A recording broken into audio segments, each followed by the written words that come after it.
Fort Bowie National Historic Site is incredible. What's here takes you through hundreds of years of history, through the time maybe 1,000 years ago when Mogollon people traveled and lived near Apache Spring, to several hundred years ago when the Chiricahua Apache controlled this area, to the mid-1800s when westward expansion of the United States led to the Apache Wars, to now, when the area is slowly returning to nature.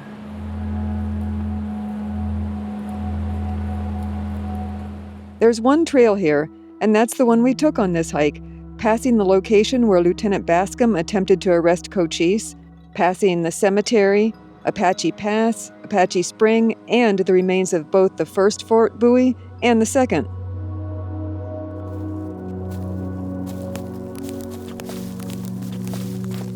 Our hike started off with a little excitement. What is that? Yeah, it looks like a coyote. Big coyote. That's not a coyote. It's a lion. It's a mountain lion. Here. Is it up on that ridge? Ryan managed to get a quick photo before it headed deeper into the grass. And then the history started. In January 1861, what's known as the Bascom Affair turned local tensions between white settlers and soldiers into war. It was the first of two major confrontations between Cochise's Apaches and U.S. soldiers. This first engagement started in January of 1861 when a group of Apaches raided a ranch in Sonoita, about 75 miles west of here, stealing cattle and abducting a 12-year-old boy, Felix Martinez Ward. Army Lieutenant George Bascom was ordered to retrieve Felix and punish those responsible. With almost no knowledge of Apache politics, he assumed Cochise was responsible. Bascom set up a meeting with Cochise right here, and he accused him of the kidnapping.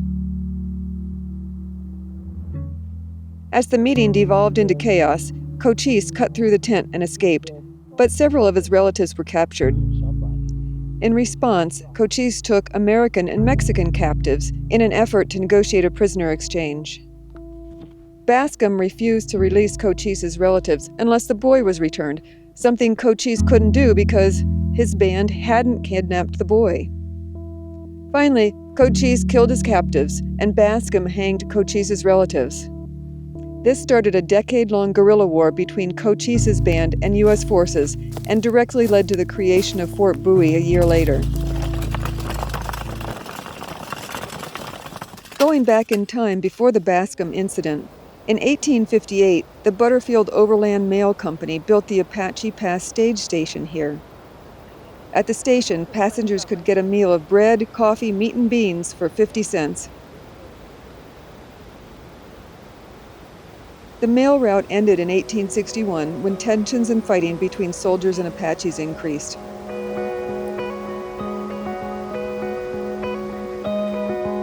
The first soldiers were buried in this cemetery in 1862. Family members, employees, mail carriers, and several Apache children, including Geronimo's 2-year-old son, were buried here. Though many remains were eventually moved to the San Francisco National Cemetery, 23 civilian graves remain.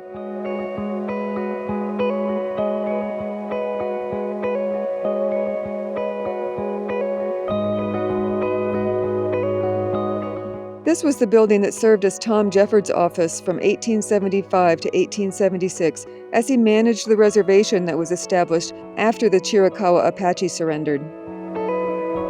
The remnants of the adobe walls have been coated with plaster to keep them from completely washing away.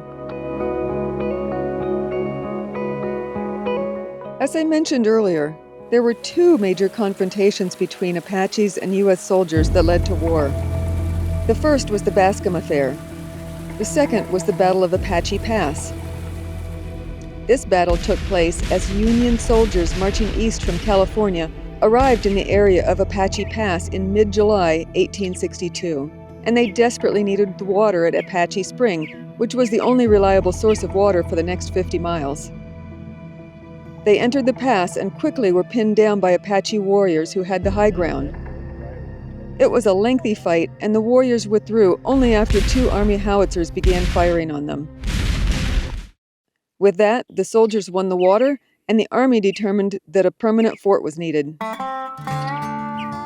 This led to the building of the first Fort Bowie, the same year as the battle. It was mainly a collection of tents and structures hacked into the hills, similar to Fort Thomas just to the north, and it wasn't a desirable duty post. It was isolated, the food and quarters were bad, sickness was rampant, and there was the ever-present threat of Apache attacks. Nonetheless, it served its purpose, and by 1869, the larger, second Fort Bowie was constructed about a quarter mile to the east of the first. The second fort was occupied for 25 years.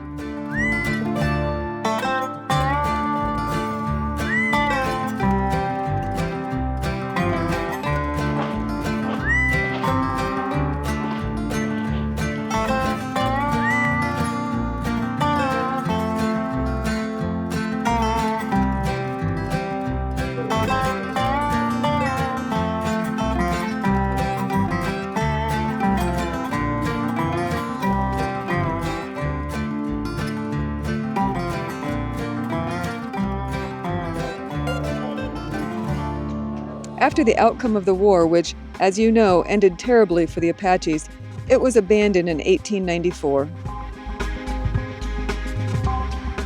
If you were wondering, Felix Ward, the 12-year-old whose kidnapping triggered the Bascom Affair, was traded among bands, none of them Cochises, until he was adopted by a White Mountain Apache and renamed Mig-gan-la-iae. 10 years after the kidnapping, he began working as an Apache Scout for the U.S. Army under the name Mickey Free, and served for 20 years. He died in 1914 on the reservation in Navajo County, Arizona. Thank you.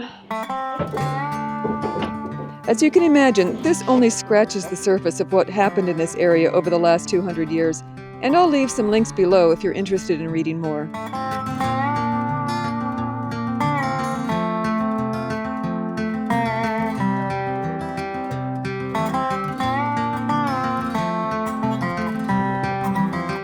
The Fort Bowie historic site isn't as remote as it was in 1862, but it's not exactly a hub of activity either. It takes some time and effort to get here, and I think it's well worth it. There's only one trail, and it's clearly marked, 1.5 miles from the trailhead to the visitor center. We made it a loop, returning on the Overlook Ridge Trail, which has a view of where the Apaches pinned down the soldiers during the Battle of Apache Pass. The whole route is about 4.5 miles in total with 800 feet of elevation gain. Because there's not much shade along the way, days with temperatures not much higher than the 70s make for a perfect hike. Oh, Sunday Coast. If you're looking for other hikes like this, click one of the links at the end of this video, and I think you'll find one that suits you. And I'll see you on the next hike.